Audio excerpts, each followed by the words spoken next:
July 24 ಗುರುವಾರದಂದು Koppal ಜಿಲ್ಲೆಯ ಕುಕನೂರ ತಾಲೂಕಿನ ತಳಕಲ್, ಮಂಡಲಗೇರಿ, ಇಟಗಿ, ರಾಜೂರ, ಮಸಬಹಂಚಿನಾಳ, ಬೆಣಕಲ್ ಮತ್ತು ಭಾನಾಪುರ ಗ್ರಾಮ ಪಂಚಾಯಿತಿಗಳ ಕೂಸಿನ ಮನೆಗೆ ಮೊಬೈಲ್ ಕ್ರೇಸ್ ಸಂಸ್ಥೆ ಬೆಂಗಳೂರು ತಂಡದ ಶಶಿಧರ್ ಮತ್ತು ರಜಿನಿ ಹೆಚ್ ರವರು ಭೇಟಿ ನೀಡಿ ಪರಿಶೀಲನೆ ಮಾಡಿದರು. ಕೂಸಿನ ಮನೆಯಲ್ಲಿ ಮಕ್ಕಳ ಹಾಜರಾತಿ, ಗುಣಮಟ್ಟದ ಆಹಾರ ವಿತರಣೆ, ದಾಖಲಾತಿಗಳ ನಿರ್ವಹಣೆ, ಮಕ್ಕಳಿಗೆ ಸ್ವಚ್ಛತೆ ಬಗ್ಗೆ ಮಾಹಿತಿ, ಹಾಡು, ನೃತ್ಯ, ಆರೋಗ್ಯ ತಪಾಸಣೆ, ಪೋಷಕರ ಸಭೆ ಮತ್ತು ಕೂಸಿನ ಮನೆ ಮೇಲ್ವಿಚಾರಣಾ ಸಭೆ ಮುಂತಾದವುಗಳ ಬಗ್ಗೆ ಕೂಸಿನ ಮನೆಯಲ್ಲಿ ಕೆಲಸ ಮಾಡುತ್ತಿರುವ ಕೇರ್ ಟೇಕರ್ಗಳಿಂದ ಮಾಹಿತಿ ಪಡೆದರು. ಮಕ್ಕಳ ಹೆಚ್ಚಿನ ಸಂಖ್ಯೆಯಲ್ಲಿ ಭಾಗವಹಿಸುವಂತೆ ಕೇರ್ ಟೇಕರ್ ಅವರು ಮನೆ ಮನೆಗೆ ಭೇಟಿ ನೀಡಿ ಕರೆದುಕೊಂಡು ಬರುವಂತೆ ಹೇಳಿದರು. ಇನ್ನು ಜಿಲ್ಲಾ ಪಂಚಾಯಿತಿಯಲ್ಲಿ ನಿರ್ಧರಿಸಿದ ಆಹಾರ ಮೆನುವಿನ ಪ್ರಕಾರ ಪೌಷ್ಟಿಕ ಆಹಾರ ನೀಡುತ್ತಿರುವುದಕ್ಕೆ ಸಂತಸವನ್ನ ವ್ಯಕ್ತಪಡಿಸಿದರು.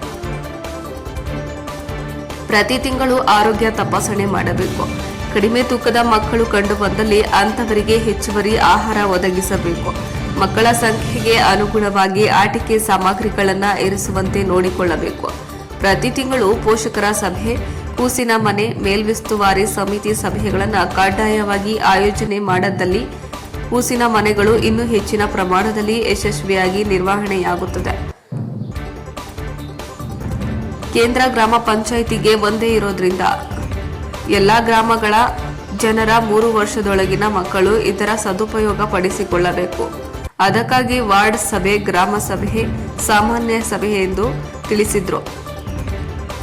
ತಳಕಲ್ ಗ್ರಾಮಕ್ಕೆ ತಂಡವು ಭೇಟಿ ನೀಡಿದಾಗ ಪಂಚಾಯಿತಿ ಅಭಿವೃದ್ಧಿ ಅಧಿಕಾರಿಗಳಾದ ವೀರಣ್ಣಗೌಡ, ಚೆನ್ನವೀರಗೌಡ್ರ ಮಾತನಾಡಿ, ಕೂಸಿನ ಮನೆಗಳು ಗ್ರಾಮದ 3 ವರ್ಷದೊಳಗಿನ ಮಕ್ಕಳಿಗೆ ಆರೈಕೆ, ಪೌಷ್ಟಿಕ ಆಹಾರ, ಶಿಕ್ಷಣ ಒದಗಿಸುವ ಕೇಂದ್ರಗಳಾಗಿವೆ. ಇದರೊಂದಿಗೆ ಮಹಾತ್ಮ ಗಾಂಧಿ ನರೇಗಾ ಯೋಜನೆಯಡಿ 8 ಜನ ಆರೈಕೆದಾರರಿಗೆ ನಿರಂತರ 100 ಕೆಲಸ ಸಿಗಲಿದೆ ಎಂದು ತಿಳಿಸಿದರು. ಈ ಸಂದರ್ಭದಲ್ಲಿ ಮಾನ್ಯ ಸಹಾಯಕ ನಿರ್ದೇಶಕರಾದ ಗ್ರಾಮೀಣ ಉದ್ಯೋಗ ಶರಣಪ್ಪ ಕೆಳಗಿನಮನಿ, ಪಂಚಾಯಿತಿ ಅಭಿವೃದ್ಧಿ ಅಧಿಕಾರಿಗಳಾದ ಸಿದ್ದನಗೌಡ ರಬ್ಬನ್ಗೌಡ್ರ, ವೈಜನಾಥ ಸಾರಂಗಮಠ, ಪ್ರಕಾಶ್ ಶಿಡ್ನಳ್ಳಿ, ರಮೇಶ್ ತಿಮ್ಮಾರೆಡ್ಡಿ, ಸುರೇಶ್ ಕಾವಳಿ, ಐಇಸಿ ಸಂಯೋಜಕ ಲಕ್ಷ್ಮಣ ಕೆರಳ್ಳಿ, ಗ್ರಾಮ ಪಂಚಾಯಿತಿ ಸಿಬ್ಬಂದಿ ವರ್ಗ, ಕೇರ್ ಟೇಕರ್ ಹಾಜರಿದ್ದರು.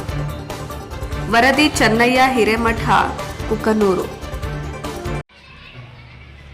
ನಮಸ್ಕಾರ, ನನ್ನ ಹೆಸರು ವೀರಣ್ಣಗೌಡ ಚೆನ್ನವೀರಗೌಡ ಅಂತೇಳಿ ತಳಕಲ್ಲ ಗ್ರಾಮ ಪಂಚಾಯಿತಿಯ PDO ಆಗಿ ಕೆಲಸ ನಿರ್ವಹಣೆ ಮಾಡ್ತಾ ಇದ್ದೀವಿ.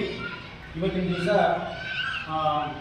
ಮೊಬೈಲ್ ಕ್ರಶ್ ಸಂಸ್ಥೆ ಮತ್ತು ಗ್ರಾಮೀಣಾಭಿವೃದ್ಧಿ ಮತ್ತು ಪಂಚಾಯತ್ ರಾಜ್ ಇಲಾಖೆಯ ಒಂದು ಸಹಭಾಗಿತ್ವದಲ್ಲಿ ಇವತ್ತಿನ ಈ ರಾಜ್ಯಾದ್ಯಂತ ಕೃಷಿನ ಮನೆ ಒಂದು ರನ್ ಆಗ್ತಾ ಇರೋದು ತಮ್ಮೆಲ್ಲರಿಗೂ ಗೊತ್ತಿರ್ತಕ್ಕಂಥ ವಿಚಾರ. ಸುಮಾರು 2 ವರ್ಷಗಳ ಹಿಂದೆ ಒಂದು ಸರ್ಕಾರದ ಆದೇಶದ ಮೇರೆಗೆ ನಾವು ಒಂದು ಗ್ರಾಮ ಪಂಚಾಯಿತಿ ಮಟ್ಟದಲ್ಲಿ ಒಂದು ಕೃಷಿನ ಮನೆಯನ್ನು ಆರಂಭ ಮಾಡಿದ್ವಿ. ಆ ಕೃಷಿನ ಮನೆ ಆರಂಭ ಮಾಡಿದ ನಂತರ ಅಲ್ಲಿ ನರೇಗಾದಲ್ಲಿ ಕೆಲಸ ಮಾಡ್ತಕ್ಕಂತಹ ಕೆಲವೊಂದಿಷ್ಟು ಏನು ಕೇರ್ ಟೇಕರ್ಸನ್ನು ಯಾವುದಾದ್ರೂ ಒಂದು ಕಮ್ಯುನಿಟಿ ವರ್ಕಿಗೆ ಅವರಿಗೆ NMR ಅನ್ನು ಜನರೇಟ್ ಮಾಡಿ ಇಲ್ಲಿ ಒಂದು ಕೃಷಿನ ಮನೆಯ ಒಂದು ಮಕ್ಕಳಿಗೆ ಒಂದು ಕೃಷಿನ ಮನೆ ಅಂತಕ್ಕಂಥದ್ದು ಒಂದು ಅವರಿಗೆ ತಯಾರು ಮಾಡಿಕೊಟ್ಟು ಪಂಚಾಯತಿ ಮಟ್ಟದಲ್ಲಿ ಇಲ್ಲಿ ಅವರು ಮಕ್ಕಳಿಗೆ ಕೇರ್ ಟೇಕರ್ಸ್ಗೆ ಒಂದು ಉತ್ತಮ ತರಬೇತಿಯನ್ನು ಕೊಟ್ಟು ಅವರಿಗೆ ಏನು ಅಂಗನವಾಡಿ ಮತ್ತು ಅಂಗನವಾಡಿ ಏನು ಕಾರ್ಯಕರ್ತರಿಗೆ ಯಾವ ಥರ ಒಂದು ತರಬೇತಿಯನ್ನು ಕೊಡುತ್ತೆ, ಮೊಬೈಲ್ ಕ್ರಶ್ ಸಂಸ್ಥೆಯಿಂದಲೂ ಕೂಡ ಆ ತರಬೇತಿಯನ್ನು ನೀಡಿ ಇವತ್ತು ರಾಜ್ಯದ ಪ್ರತಿ ಒಂದು ಗ್ರಾಮ ಪಂಚಾಯತಿಗೆ ಒಂದು ಕೃಷಿನ ಮನೆಯನ್ನು ಆರಂಭ ಮಾಡಿದ್ವಿ. ಈ ಒಂದು ಕೃಷಿನ ಮನೆಯಲ್ಲಿ ಮಕ್ಕಳು 3 ವರ್ಷದ ಒಳಗಿನ ಮಕ್ಕಳಿಗೆ ಇವತ್ತು ಇಲ್ಲಿ ನಾವು ಕೇರ್ ಟೇಕರ್ಸ್ ಕೇರ್ ತಗೊಳ್ತಾ ಇದ್ವಿ.